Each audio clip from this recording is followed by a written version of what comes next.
What is up, my loves? Welcome back for another video. Today I'm playing in a wig from Dola. They sent over a gorgeous wig, but before we get into it, they also sent over the wig grip and the bra strap like elastic band. And without further ado, here she is. Absolutely gorgeous fake scalp. This is a straight wig, and as you guys can see, that texture, that sheen, that scalp, everything is going to be popping about this wig. So this is a fake scalp wig, 22 inches, 180% density. And this is my hair. It's been in the same two braids for like a week straight. It's time to co-wash. I just put it in a ponytail, flip it up underneath the wig cap. Definitely not the flattest, but it gets the job done so that I'm actually having access to my hair. So we're going to start our install. I start off by cutting off any excess lace that I will not be able to cut off once the wig is on. I also adjust the straps in the back to go as tight as they can. Again, this one came with the adjustable elastic band, so I went ahead and added that to my wig because I definitely wanted to get that maximum benefit. This is going to make the wig glueless if you choose to wear it glueless, or like if your wig comes up and the glue kind of gets untacky, so to speak, it'll help your wig to stay in place and not fall back. Now I kind of just brush through it and kind of just see what we're working with and decide to just go ahead and start straightening the roots with my electric hot comb. Of course, everything I used is listed in the description bar as usual.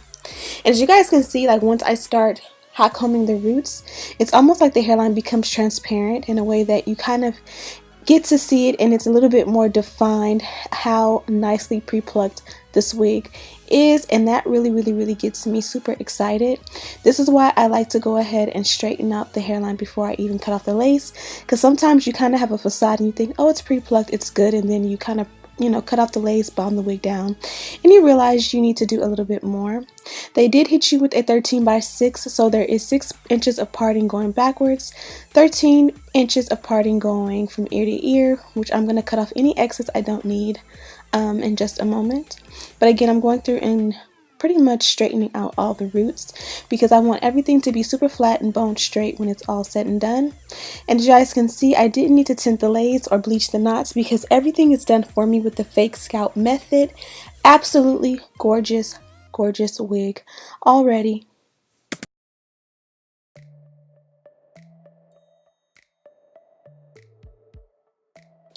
So now I'm going to cut off all the excess lace around my ear.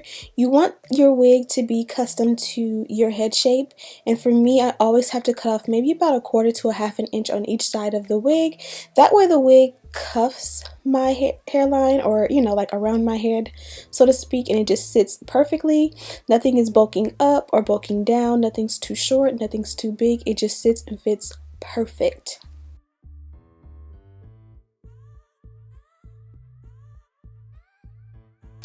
Now I'm going to tweeze, which is pretty much self-explanatory. I'm going to go ahead and let you guys just watch, but I like to break up the front of the hairline a little bit and then go behind the hairline as well. This part is optional. Again, this one is pre-plucked, so it actually was beautiful without doing any work at all. I just wanted to bump it up and make it custom for me. So go ahead and watch and see what you think about my customization. Definitely don't overpluck and be careful not to put any holes in your lace. And as you guys can see, she is on fire.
So now that we've bonded her down, we kind of take our time and just make sure that everything is flat, smooth, and exactly where it needs to be.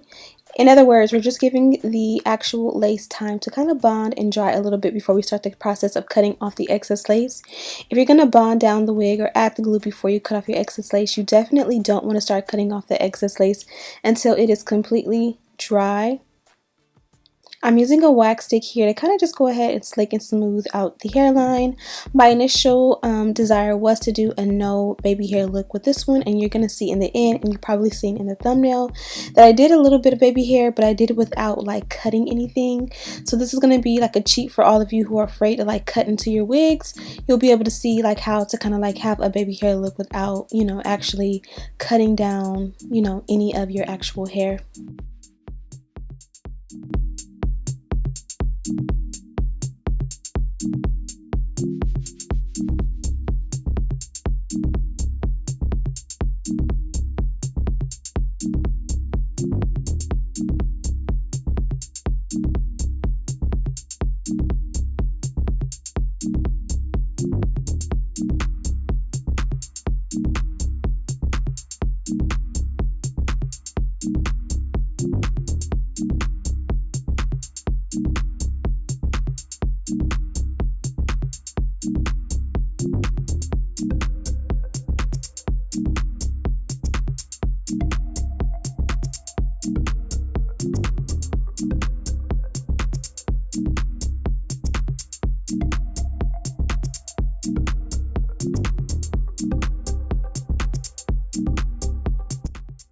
Now that we've cut off all the excess lace, you guys can kind of see I just made the decision to cut off all that sideburn.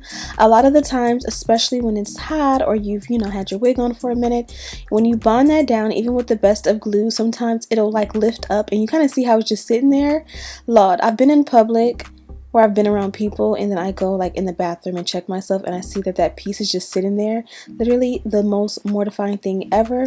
So I prefer to not to have the flap for the sideburns, just as out of personal preference, just because I find that for me it always lifts, especially you guys can kind of see how coarse my sideburns are.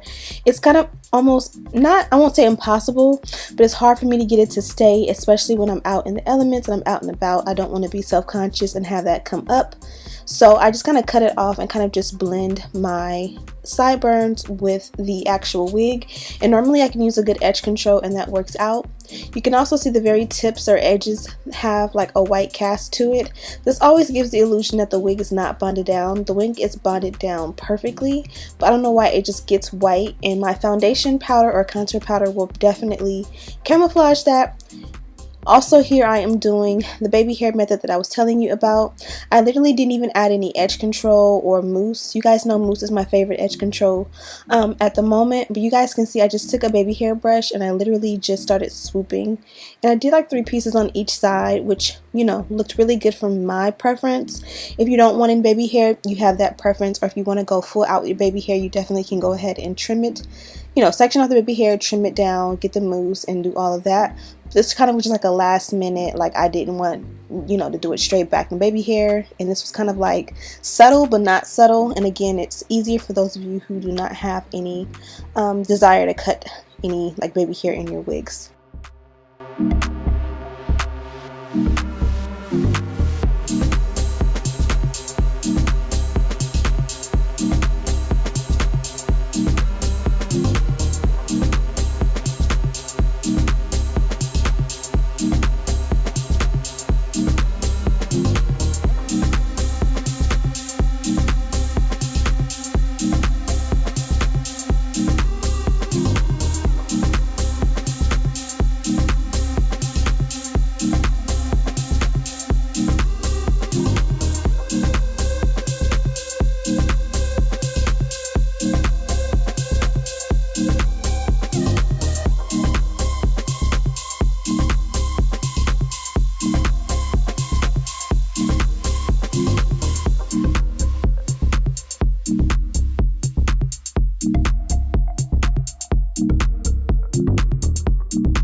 So wigs are all about finesse. Once I went ahead and took off the scarf, you guys kind of see I just added a little bit of foundation powder to go ahead and match and make sure that there was no demarcation. And I kind of realized that even though I added the powder, there was a little bit of glue that kind of shined through and had that little shiny patchy look. That is very clockable and very, very, very annoying to me. So I kind of just removed any excess glue, which for me is my got to be glued. I went ahead and added a powder to the parting and everything worked out amazing. Now I'm going to work on the ends. Now something that I always forget to do, which is such an oxymoron, is add my heat protectant at the very beginning when I am pressing out the roots. But nonetheless, I did add a heat protectant to the ends, and I actually have been obsessed with heat protectant lately. Let me know your favorite. I've been using this one here. I have it linked in the description bar, and I like the way it you know, obviously it protects your hair against your flat irons and your blow dryers, but it also kind of gives a nice sheen and it kind of cancels out the frizz. So it's almost like normally I would just add a serum. This kind of gives me that vibe, or you know, finish, but also protecting my hair at the same time, if that makes any sense. And I feel like my hair presses better with it as well. So get you a heat protectant, a really good one. And if you have a good one, let me know which one you love, because I would love to try a few different brands. So here we are, primping and finessing, straightening out the ends. Forgive the bump in the back of my head. Again, my braids are not flat. It's just two cornrows back there, so it's not as flat of an application, but I'm still slaying. I don't care what nobody says.